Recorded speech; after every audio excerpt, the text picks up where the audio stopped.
fabrique le carrelage. Donc déjà, première chose, les matières premières.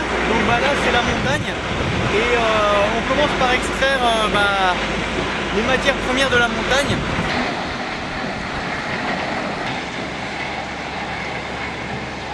Première chose, on va trouver de l'argile et il y aura deux types d'argile. Donc de l'argile blanche et de l'argile kaolinique.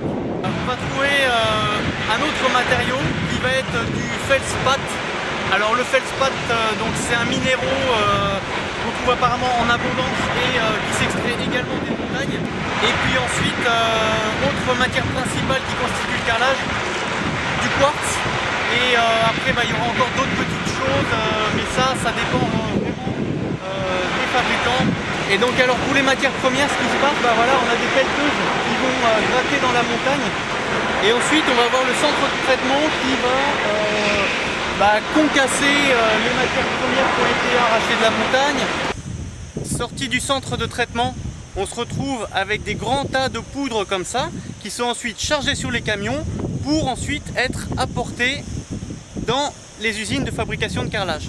Les matières premières, depuis la carrière, elles sont acheminées à l'usine par camion, elles sont stockées dans l'usine et puis en fait dans l'usine il y a des convoyeurs. Alors les convoyeurs en fait c'est simplement les mêmes principes que les tapis roulants des caisses de supermarché mais pour les matériaux. Et puis donc alors tout ça, ces convoyeurs ils arrivent dans une sorte de gros mélangeur qui n'est ni plus ni moins qu'une bétonnière géante qui sert donc à brasser et mélanger ces matières premières.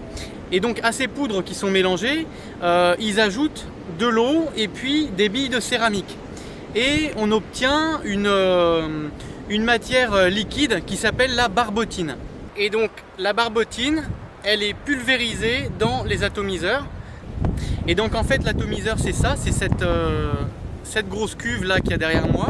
Et en fait dans cette grosse cuve va y avoir des buses de vaporisation qui vont servir à vaporiser cette barbotine à une certaine pression.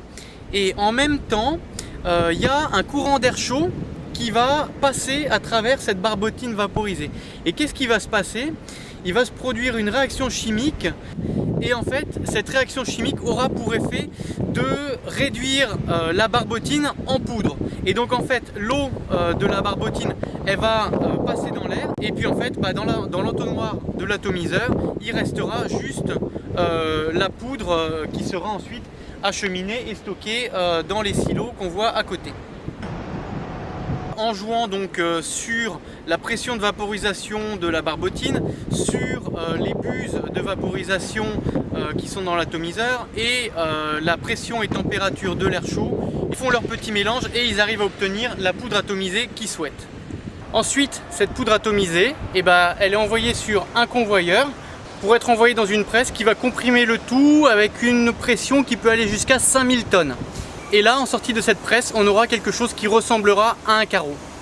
Ces carreaux, une fois sortis de la presse, ils vont ensuite être chauffés de manière à réduire le taux d'humidité à 0,5%. Là, on a des carreaux qui sont quand même plus solides. Et ensuite, on va passer à l'émaillage. Et c'est là que le carreau de carrelage va prendre sa couleur et son motif. Et puis, c'est aussi là qu'il va devenir imperméable à l'eau. Et puis concrètement, ça va être en fait des imprimantes qui vont envoyer les différentes couleurs d'émail sur les carreaux pour obtenir le motif souhaité. Mais là, je ne vais pas trop entrer dans le détail parce qu'il y a plusieurs principes, il y a plusieurs procédés. Il va y avoir l'émaillage à sec, il va y avoir l'émaillage humide et la sérigraphie. C'est différents procédés que les industriels utilisent pour faire le motif sur leurs carreaux. Bon. On a notre carreau avec son motif qui est émaillé, donc maintenant ce carreau il va passer à la cuisson. Les carreaux ils rentrent dans des grands fours comme ça là et c'est des fours tunnels et donc en fait le carreau est sur un tapis roulant et puis il est chauffé tout en avançant dans le four et il est cuit comme ça de manière constante jusqu'à des températures de 1050-1100 degrés et il ressort à la fin, à la sortie du four, en étant cuit. Ensuite, on va avoir le contrôle qualité, donc c'est là où tous les défauts des carreaux vont être détectés.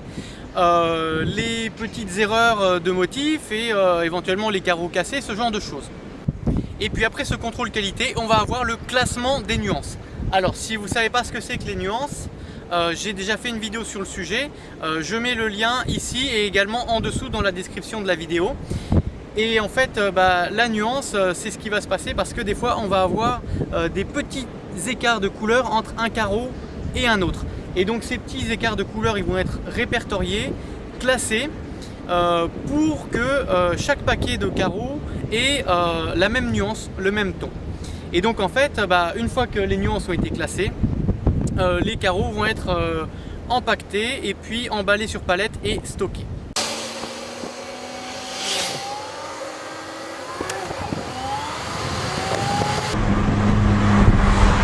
Et puis après, circuit de vente et distribution classique, ça part au magasin et ça finit installé dans une salle de bain ou une cuisine.